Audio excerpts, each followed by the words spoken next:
Praise lord. ప్రతిరోజు దేవునితో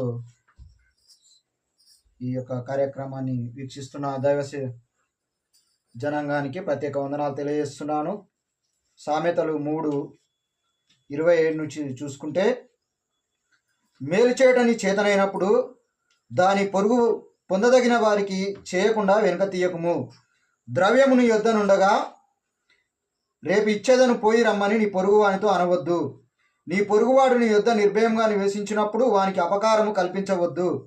నీకు హాని చేయు వారితో నిర్నిమిత్తముగా జగడమాడవద్దు. బలత్కారం చేయు వారిని చూచి మత్సరపడకుము. వాడు చేయి క్రియలను ఏమాత్రము చేయగోరవద్దు.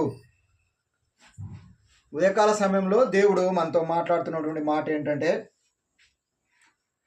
బలత్కారులను, చెడ్డవారిని, భక్తిహీనులను, కుటిలవర్తనలను, అపహాసకులను, అజ్ఞానులను, బుద్ధిహీనులను, వీళ్ళను దేవుడు ఏమంటున్నాడంటే వారికి దూరంగా నీవు నివసించమంటున్నాడు. ఇంకోటి ఏమంటుండంటే, ఈ కుటిలవర్తనలు దేవునికి అసహ్యమైన వారట.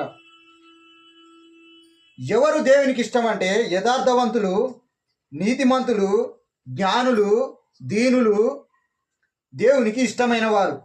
కాబట్టి అపహాసకులను ఆయన ఏం చేస్తుండు? గద్దిస్తున్నాడు.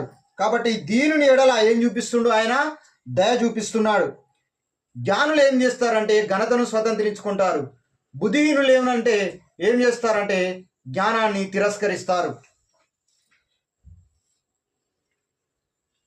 కాబట్టి కీర్తన మరి యొక్క సామెతలు అంటాడు, నీ వాట దేవుని యందు జ్ఞానమును సంపాదించమంటున్నాడు.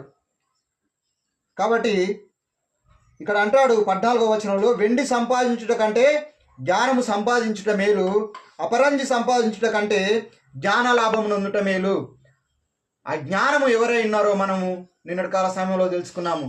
జ్ఞానము జ్ఞానము జ్ఞానం అని పదే పదే దేవుడు బోధిస్తున్నాడు. ఏంటంటే జ్ఞానం అంటే దేవుడే, జ్ఞానం అంటే క్రీస్తు, జ్ఞానం అంటే తెలివి, వివేచన, బుద్ధి, వీటన్నిటిని కలగజేసిన వాడు ఎవరంటే దేవుడే. దేవుని కలిగి ఉన్న మనము వేడికి దూరంగా ఉంటామంటే బలత్కారులకు, చెడు క్రియలు చేసే వారికి, కుటిల వర్తనలు, భక్తిహీనులు, అపహాసకులు, అజ్ఞానులు, బుద్ధిహీనులు, వీళ్ళంతా జ్ఞానానికి వ్యతిరేకంగా జీవిస్తున్నవారు. మరి జ్ఞానాన్ని ప్రేమిస్తున్నవారు ఎవరంటే యథార్థవంతులు, నీతిమంతులు, జ్ఞానులు, దీనులు. ఈ కొద్ది వాక్యము దేవుడు దీవించి ఆశీర్వదించునుగాక. ఆమెన్. God bless you.